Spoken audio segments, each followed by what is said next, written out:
अच्छी प्यारी स्टोरी सुनो। फिर है ना हाँ। भालू ने घर चला, तो फिर है ना एक गुड़िया की माँ थे, तो फिर गुड़िया पैर नहीं थे, तो फिर वो कैसे चली?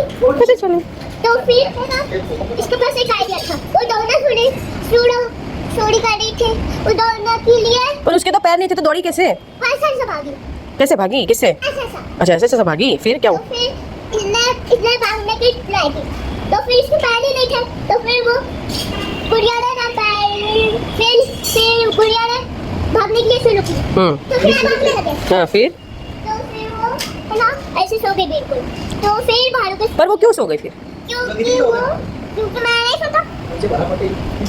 पर वो तो तू काम करके फिर सोता है, वो भाग के सो गई। भाग के तो थक गई वो, अभी वो सो गई ऐसा। ऐसा? ओके फिर क्या हुआ?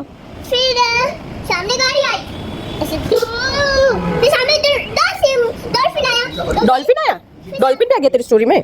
हाँ, अच्छा और फिर डॉल्फिन क्या करा, गुड़िया को पकड़ लिया, अच्छा। और फिर गाड़ी सामने से घूमने लगी। हो बाबा फिर? फिर कोई खड़ा था, आ गया नहीं, तो मैं आ गया नहीं आती। नहीं आती ना स्टोरी में, आ गया फिर तो कौन आया? फिर सामने से कोई ठोकर एक डायनासोर। हाँ बाबा फिर गुड़िया डर गई। हाँ, गुड़िया डर गई थी। फिर क्या हुआ? फिर गुड़िया भालू के पीछा देखती रहती है, क्या भालू का? भालू का देखती रहती है वो यहाँ कहाँ? ऐसा ऐसे ऐसे देखती है? क्या देखती है? वो भालू के पीछा देखती है वो। फिर क्या होता है? फिर होता तो फिर मैं चप्पल निकालूं? नहीं पहले तो स्टोरी बता। अजी अजी अजी मैंने मम्मी मारा है ना, चप्पल नहीं निकलो देती, चप्पल नहीं निकलो देती।